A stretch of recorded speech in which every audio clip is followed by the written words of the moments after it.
Science is the great antidote to the poison of enthusiasm and superstition. Hi, I'm Juliet Selgren, and this is my podcast, The Great Antidote. Named for Adam Smith, brought to you by Liberty Fund.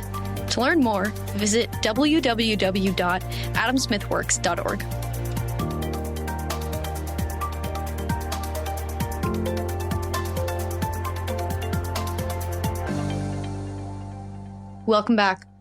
A little while ago, I had Ben Klutze on the podcast to talk about Undivide Us, a brilliant documentary about affective polarization in America and practical steps towards fixing it. Steps that any individual or organization can use to have deep, thoughtful conversations about current events and policy and things that matter in America and to ourselves that aren't argumentative or friendship ending. Today, on January 13th, 2024, it is the 13th, right? Yeah. Actually, last it's time 13, it's 13/13 on January 13th. It is. I'm excited to welcome Kristi Kendall onto the podcast. You hear her already. Another mastermind behind this documentary. She is the director of the film, so I'm really excited to get into this today. Welcome to the podcast. Thank you so much for having me. So this is the question I ask everyone. So I'm excited to see what you have to say. What is the most important thing that people my age or in my generation should know that we don't? I mean, I think the most important thing that you should know that you don't is that the media narrative around toxic polarization is really overblown, and that you actually, because I think people your age have a lot of fear around talking about controversial issues with people on the other side of issues. And so I think the most important thing you can know is that everybody feels that way, and most people are normal and want to have conversations, even if they disagree with you. And so you call it toxic polarization, but Ben says affective polarization, but then there's also regular polarization. Yeah. What do you mean when you say that? Like, so I mean the same thing as Ben does. I just think effective is like a highfalutin word. And I think toxic is like more like people know what I'm saying when I say toxic polarization. So, I love Ben. So don't get me wrong. He's amazing. But, he's super smart. I'm just regular smart. So I'll let him use the big words. And I always say toxic polarization because I actually think regular polarization is fine. Polarization just means like we view things differently. Like on the poll, like some people are pro-gun, some people are anti-gun, and most of us are like somewhere in between. And most issues are like that in America. And that's fine to me. And I think what Ben means by this too is toxic polarization means the kind of polarization where you actually look at people on the other side of the issue and you think that they are unworthy of the benefits of citizenship. You think that they are stupid, that they just shouldn't even be involved, and that they should be silenced. And that kind of toxic polarization is the kind of polarization that I'm worried about. Regular polarization, I'm fine with. We've been disagreeing as Americans since our founding. Thomas Jefferson and Alexander Hamilton pretty much hated each other's guts. But that was okay. They wanted there to be a democracy that could deal with that kind of disagreement. And mostly through our history, with the exception of the Civil War, we've achieved that pretty well. I just think right now there's a real narrative in American politics that we are more polarized than ever, and that narrative can make us shut up and not talk to one another, and then it just becomes this vicious cycle of sadness where we think we can't speak up, and that's not good. And we're going to get more into this and how real this is as a reality, if we really need this divide, which obviously, given the title Undivide Us, maybe we don't. But can you give us, I know I gave a shoddy explanation of what the film is about, but can you explain to us what it's about, what you were trying to do, how you did it? Totally. So the film is, it's a full-length documentary. It's about 72 or 3 minutes.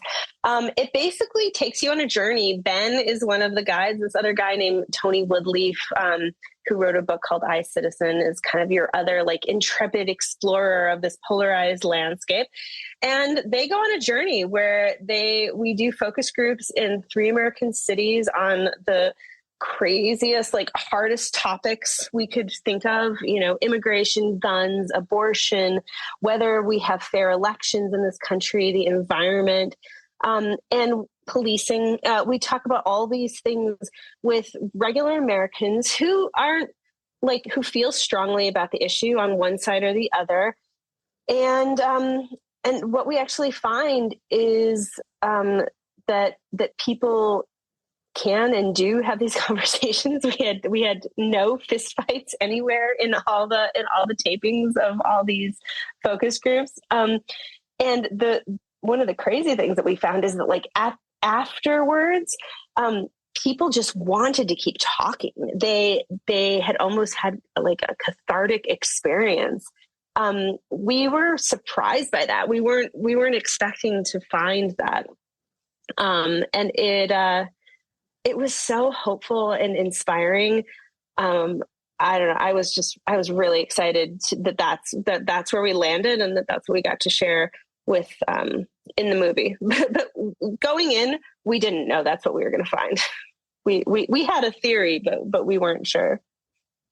So a lot of questions stemming from this. Yeah. Were you optimistic at the beginning, but unsure? Yes. And then kind of became more optimistic? Yeah, I mean, how did it change? I got more bullish on like how strongly I felt after the first one. But going into the first one, our first focus groups were in Atlanta, and we were going to talk about policing, and they were having incredible protests in Atlanta at that time around policing. Like there were firebombing they called it Police City in Atlanta.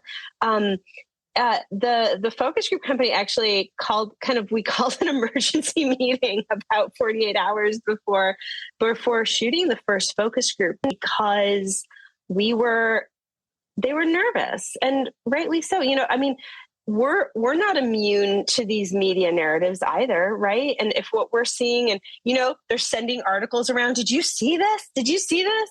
And they're like, should we cancel?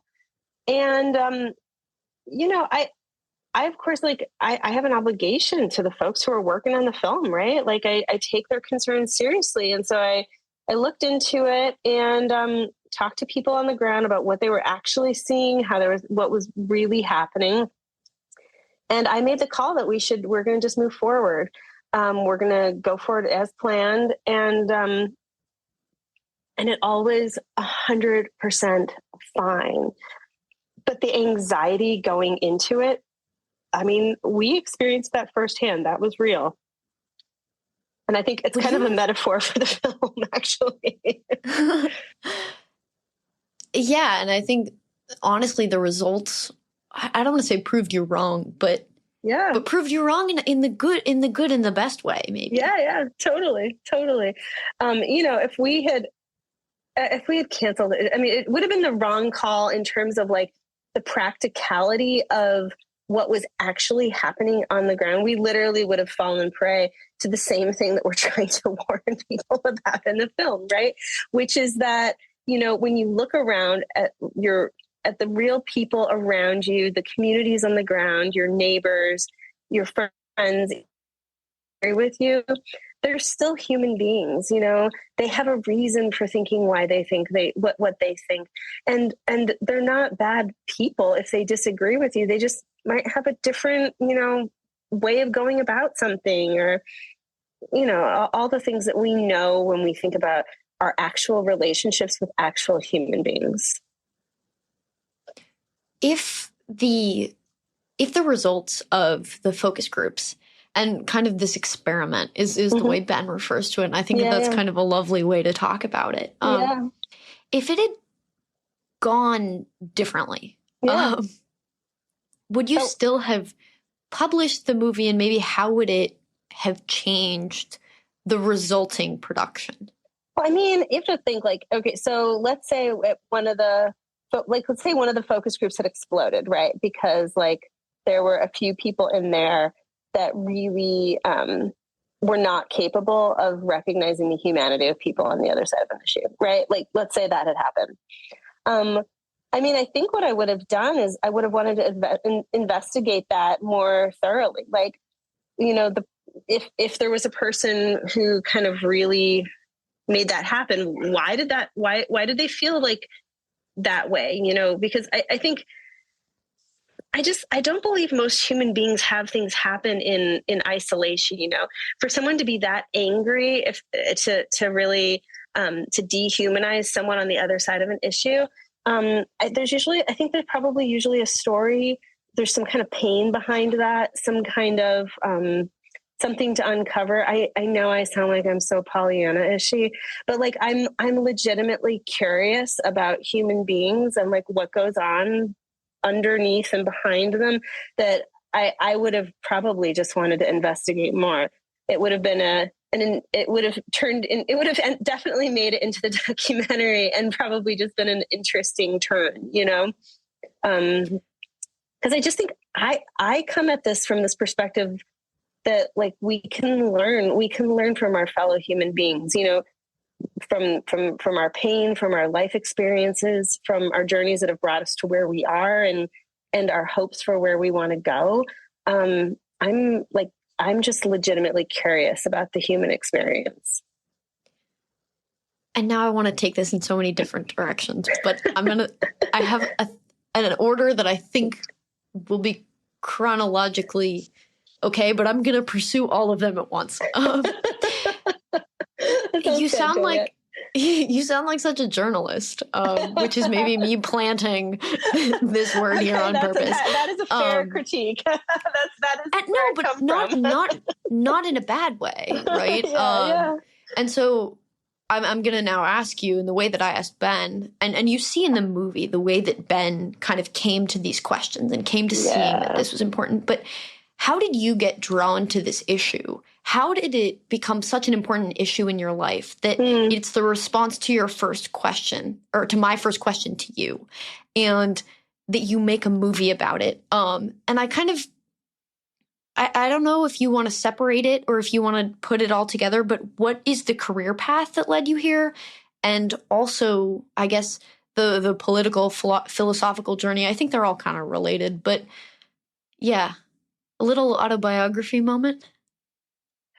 So my background was, I was a producer at ABC News 2020 for many, many years. And I was John Stossel's executive producer at Fox News and Fox Business, where I ran his weekly show and also did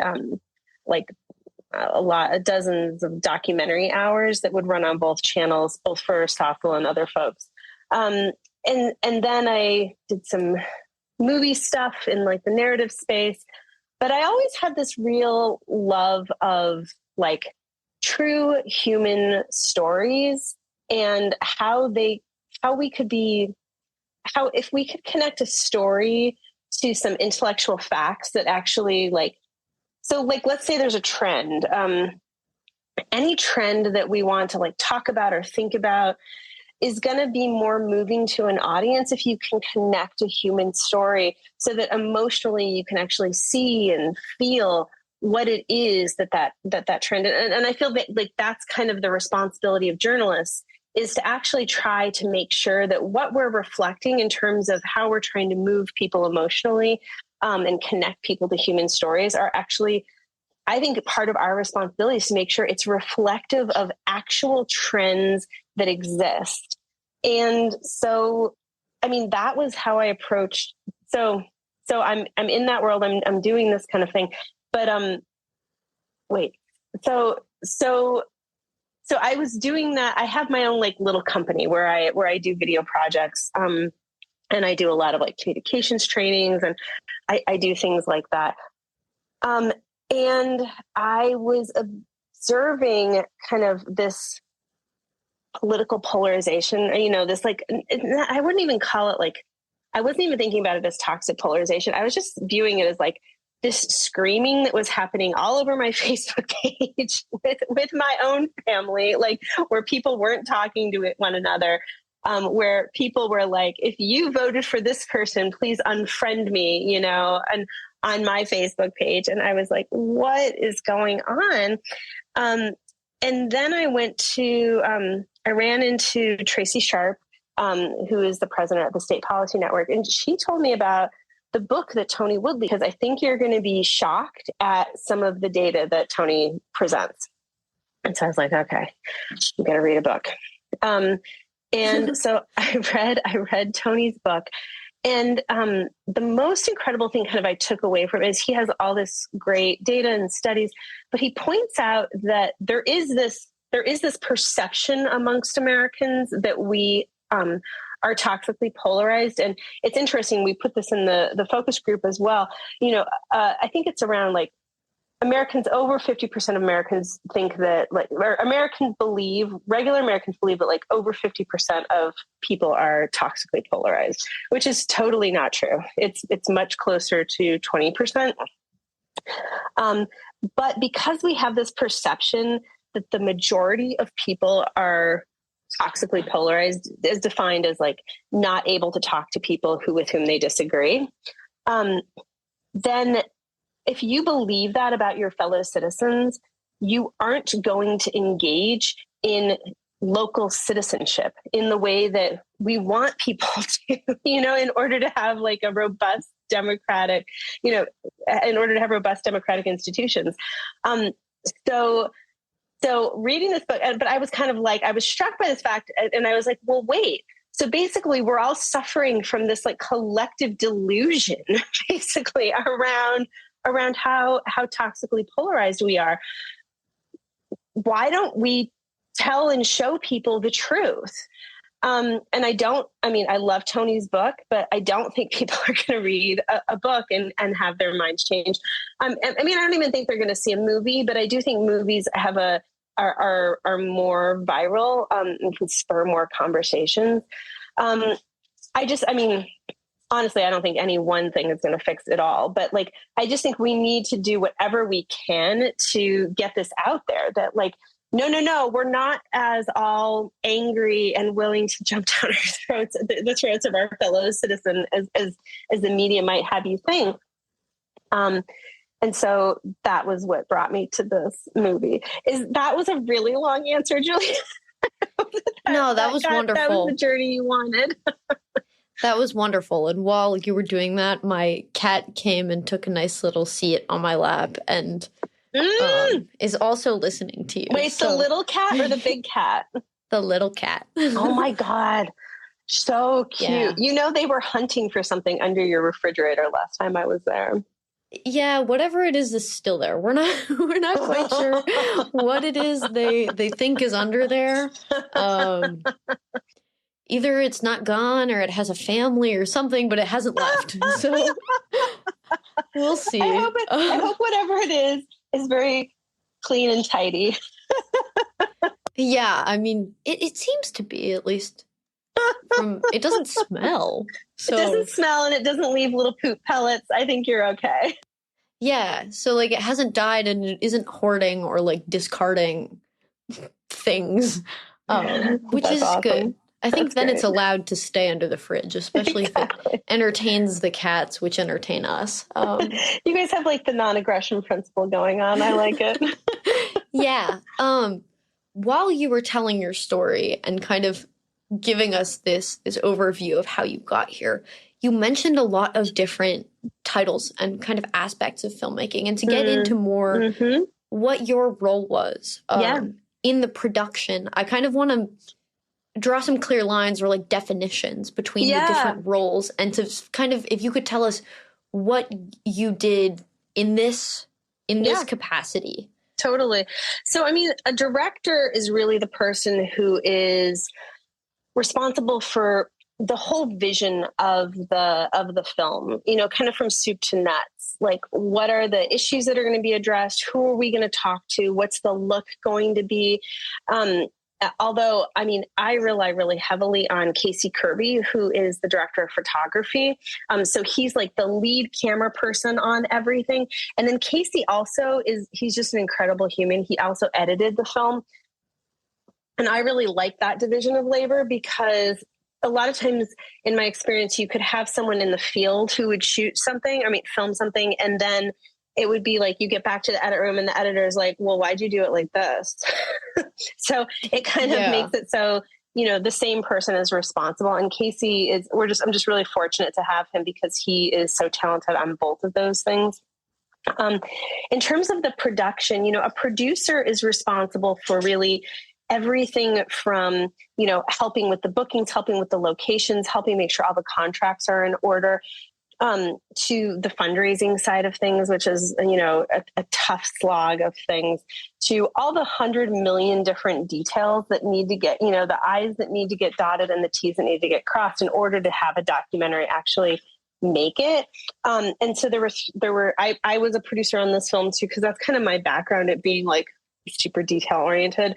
But then Morgan Twist-Garvey and Carrie Conco were the other two producers. And basically without any of the four of us, me and Casey and Morgan and Carrie, this movie would not have gotten made, because it's just like so much work. I mean, Tony and Ben were, they were amazing talent and incredible, but they don't have to do all the work of like making sure that everything goes well. They're just like, oh, okay, I'm going to show up.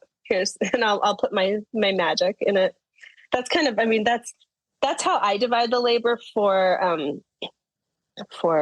film. And there are many other people who contributed to the film just through feedback or through, the music or there's so many jobs that go into making a movie. That's why I had told that I had thought I would never make a documentary, because it is so much work.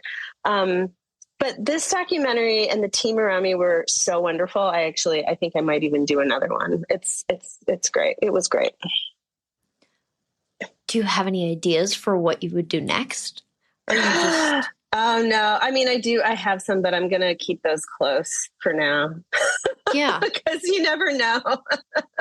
You never know. Like, I don't want to jinx anything. That makes sense. So when you're starting this sort of production, how does how are the decisions made for how a certain scene or aspect of the film is going to be portrayed? How thoughtful do you have to be about the reception and who the audience is and how you want to communicate a certain idea? Yeah, I think it's an imperfect process, of constant, editing it one way, seeing how that lands, then also seeing, okay, what does that, if I try that if I let a few other people watch it, are they walking away with the right impression of what was said? We probably shot hundreds of hours of footage, right, for this documentary.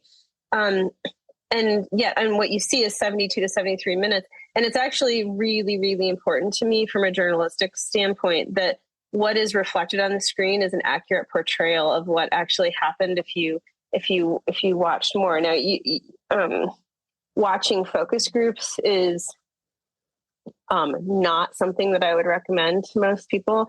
It's pretty boring. But when you watch it edited for like the most salient parts and the best takeaways, then suddenly it becomes more interesting. I also try to put it into context with some great subject matter experts that we had for this film. And I leaned heavily on Ben and his expertise at the Center for Pluralism, because he really knows like who are the most interesting folks. And there were a few people who we probably could have talked to even a few more people, but then we would have had to include everyone in the documentary, and then you would have gone to sleep in the middle of it because you would have been listening to all the subject matter experts. But I think that the folks who we we did end up talking to, they all kind of lend different nuggets of expertise into the film. And they've all seen the film, and they're all pretty excited about it. So about the focus groups, how were the people chosen to participate, right? Because I don't know. Yeah. Well, so we actually tried to keep folks out who were toxic, like who we would define as toxically polarized. And the way that we defined that is we asked them 2 questions in specific around, and we asked them to like rate from a 0 to 10, whether they thought they could be friends with someone who disagreed with them about an issue, for example. And if they rated that as a 9 or a 10, and then the other question it was a similar question along those lines. If they rated both of those questions as 9s or 10s, we didn't include them in the focus group. Because if you can't even imagine like being friends with somebody who disagrees with you about something, that's kind of not a great sign, I think, in terms of whether you're going to be able to have a productive conversation. So that was part of it. We also looked for people, we tried to look for people who were reflective of the communities we were going to be in. And we were in largely purple communities, meaning that they were neither strong Republican or Democrat communities. And they were all places where they had election controversy in the past year, Phoenix, Atlanta, and Pittsburgh. So we looked for people who, you don't want 6 people who all are going to say, oh, well, we agree about everything. We looked for people who had relatively strong views on the topics we were going to talk about. And we looked for, diversity of races, genders, political parties, all those things. 'Cause we were trying to kind of have folks look and feel like regular people who you would meet, Yeah. And something I've been wondering about since I watched the movie, is this question of why were the interactions portrayed, the ones that were chosen, right? So if there were so many hours of footage, how did you pick those ones? And especially there were some of the interactions where it wasn't that there wasn't disagreement, but the disagreement wasn't as extreme as I thought it could have been, right? If you picked 2 random people in America. And I think there's value there. But I'm kind of curious as to why you chose to even portray those moments instead of maybe more extreme moments in some cases.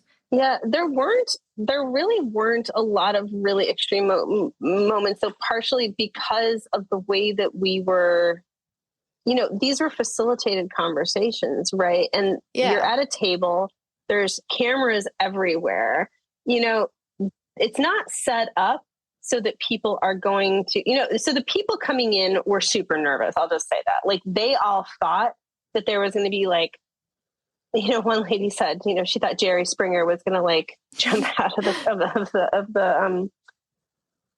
the bushes. But like, I think that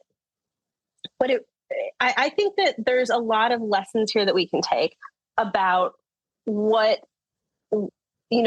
constitutes people who are going to be extreme. I think like on cable news, there's an incentive structure where people will invite you back on. You get good ratings. You generate more tweets, and there's a cycle of that. If you say something extreme, people being reasonable doesn't sell generally on Twitter. Although I was talking to Matt Kibbe the other day and he was like, well, that is all I'm trying to do on Twitter. And yes, it makes it harder, but I actually feel like I have integrity. And I was like, okay, that's awesome. Like I am super for that. I know it's not called Twitter anymore. It's called X, whatever. I feel like yeah, go ahead. On a past podcast episode, I don't remember who I was talking to, but I think we decided that X is the derogatory term for Twitter. And so everyone refers to it as Twitter unless they're kind of making fun of it or like annoyed. I know. It's like, it's so funny. It's like, I even get those emails every once in a while, it's like, here's what's happening on X. And I'm like, it feels like a joke. So, all right, that's like a whole other conversation. but so I think that we see that, but when you actually have to be sitting at a table with another human being and look at them in the eye, it just changes the temperature. It brings the temperature down.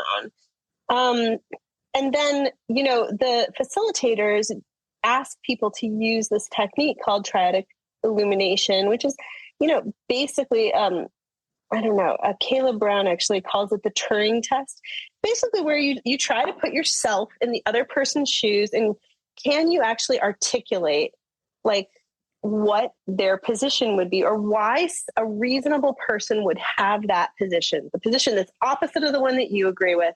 Like, can you imagine why a reasonable, and when you have to do that as a human being, you automatically, you humanize the other person. You don't change your mind, interestingly enough, which is funny because, you would assume, oh, well, maybe people in your focus groups change their minds about things. No, nobody changes their minds about anything. I thought that was really interesting. But what they do is they change their mind about how they feel about the people on the other side of the issue. They suddenly have more of a face and a name. And, most human beings don't want to be jerks. Most people want to, be nice and be part of civil society. Like, we're kind of hardwired like that, right? As human beings.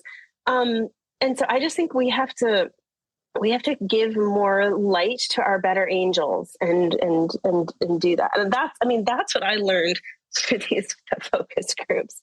And so, you would think what you're asking, were there more like angry moments and you just didn't include them? There really weren't. I tried to include the moments that, like the gun conversation, for example. I wanted to include that because it really showed how, that could have been a hot mess, right? Like, it was 4-on-1, like 4 people all were like, yeah, we don't think guns are good. And one guy in the middle stepping up and saying like, I think guns do more good than harm. That could have been a mess, but it ended up in a good place. And I swear I didn't make that up. It really happened that way. Yeah. And I think, honestly, there's something about that moment where even though, I don't remember what the woman's name is, that Celicia. Yeah. They're engaging on this front. And first she says that she does have a gun, even though she's kind of against gun ownership. She's in against an ideal gun world. ownership for stupid people. Is what she says. Yeah. It's interesting because I think kind of the first time I saw it and like my gut impulse was like, oh, well, this is interesting because she owns a gun. Mm-hmm. But then also kind of thinking about it in the greater context of the conversation, I don't think I would go into that sort of conversation expecting there to be so many people maybe against my viewpoint and the other people being respectful enough not to jump in. I think that's honestly part of the most shocking. The thing is, the conversation was so respectful that you almost don't even notice how weird it is. If you would put yourself in going into that conversation, I would expect the other people to jump in and be like, no, screw you. Like, you're wrong. Right. But the other 3 people were just sitting there listening. Yeah. And that to me right now is really surprising me for some reason. Surprising in a good way. Yeah. Well, I think, again, I just think that we are capable of more than maybe our, the bubbles that we're all living in would lead us to believe. We're more capable of goodness than maybe the media would have us believe.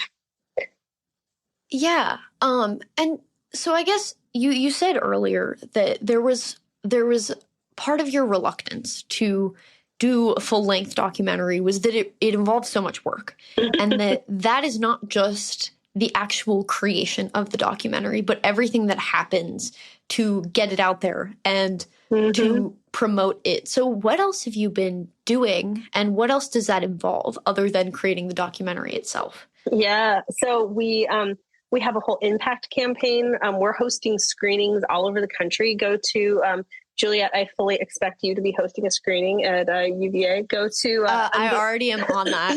Sweet. So people go to undivideusmovie.com. They can sign up to host a screening. We actually just launched this respect pledge for respect, that we're trying to get people to sign on to, because people were saying, hey, is there more that I can do to kind of show this on social media, show that I want to be part of this kind of respectful civil dialogue, which I'm like, okay, yeah, let's come up with something. We're going to film festivals. We've got 5 different film festivals coming up, and we're hearing from more all the time, which is awesome. And then we have a distributor who's working to get it available on streaming, hopefully by late summer, so that more people can see this. So all those things are like a job in terms of the work of getting a documentary out. But I mean, the good news is that, I mean, I've been, when you're making something in an edit room, when you're watching the cuts a million times, you never know what people are going to think afterwards. Right. And it has been one of the joys of my life, other than my 2 children and, my husband and those kinds of things. But like, it's been a joy to see how this has affected people in a really positive way and help them have hope about our country, which, I'm super bullish on America. I think we can do this. Yeah, I am too. Yeah. So hold on. I feel like I just lost my train of thought. Oh, okay. So I kind of asked this question to Beth. Yeah, you're good. And I want to ask you a kind of different equivalent of this question. I asked him about what should the relationship be, and what has this taught him, especially how the role that the media and social media has played in this toxic polarization. How does that define for him the relationship between liberalism and technology, and what does that mean? What has this taught him? But I kind of want to ask you the same thing, but not necessarily just liberalism, but communication and showing people ideas through media, because that's what you've been doing. That's your career. Yeah. And so how has this kind of affected the way that you see your job? Obviously, part of it is that you created this documentary, so it might be a little bit of a silly question, but I feel like it's an important one. Well, I mean, in terms of the media, writ large, right? I think that we all have a responsibility to be curious and to ask questions, right? I don't think anything is all good or all bad. I wouldn't be like, just, get rid of all your social media. No, social media is awesome. Think about how great it is to connect with people or share ideas or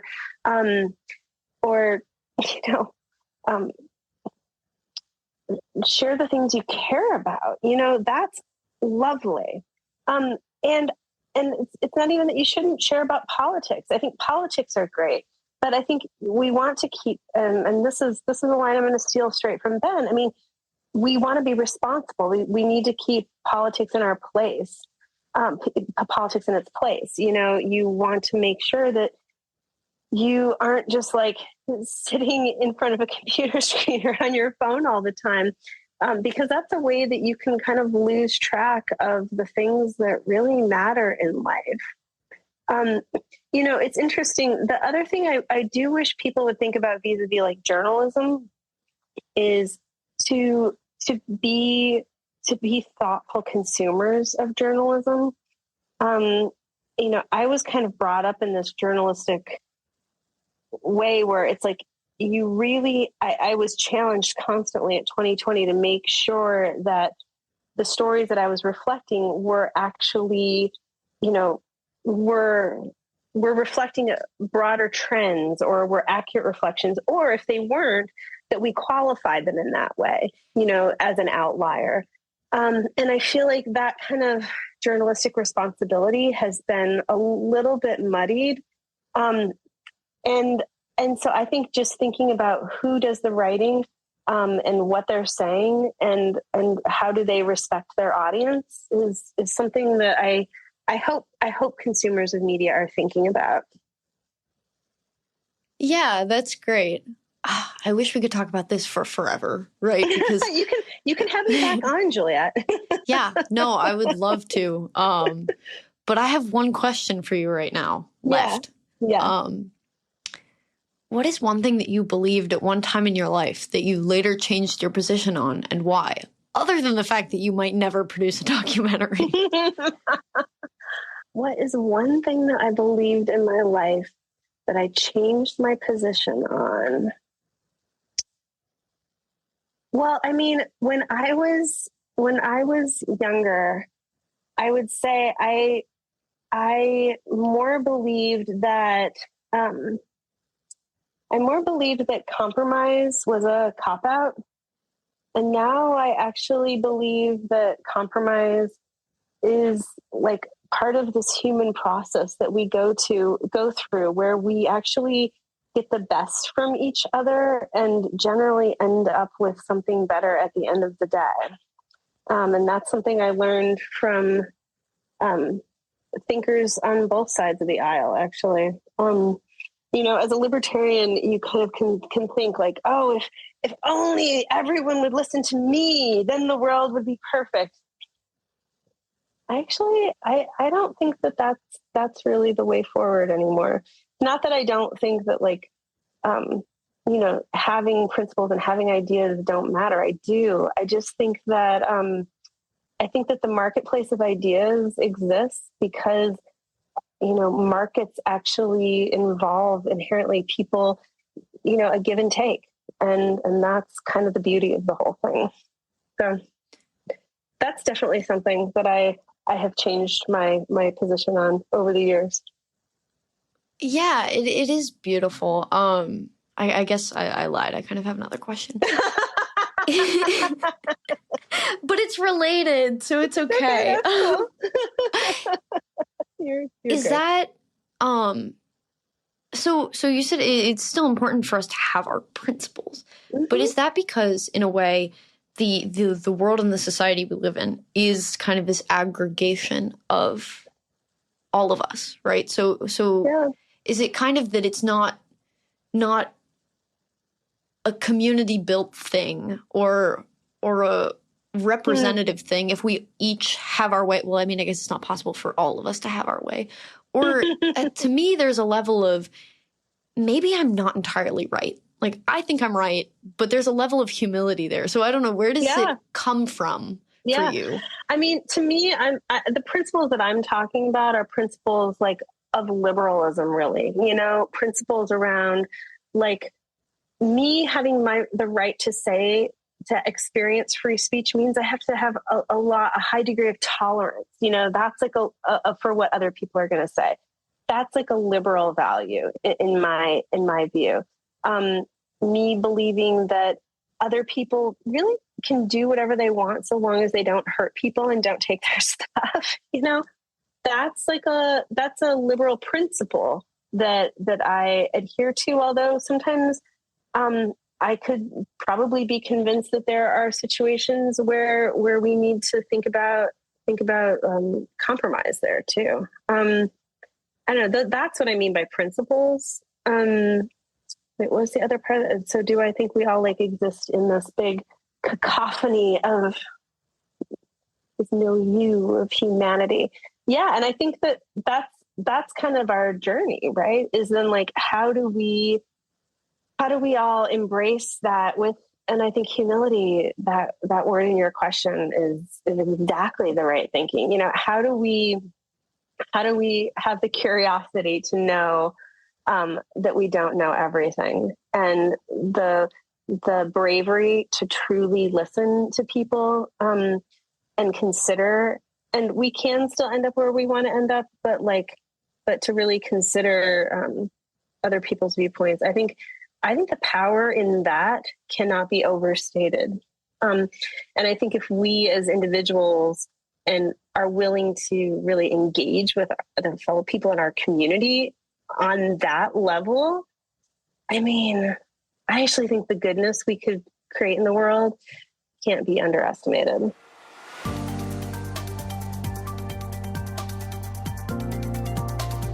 Once again, I'd like to thank my guests for their time and insight. I'd also like to thank you for listening to the Great Antidote podcast. It means a lot. The Great Antidote is sound engineered by Rich Goyette. If you have any questions, any guests, or topic recommendations, please feel free to reach out to me at greatantidote@libertyfund.org. Thank you.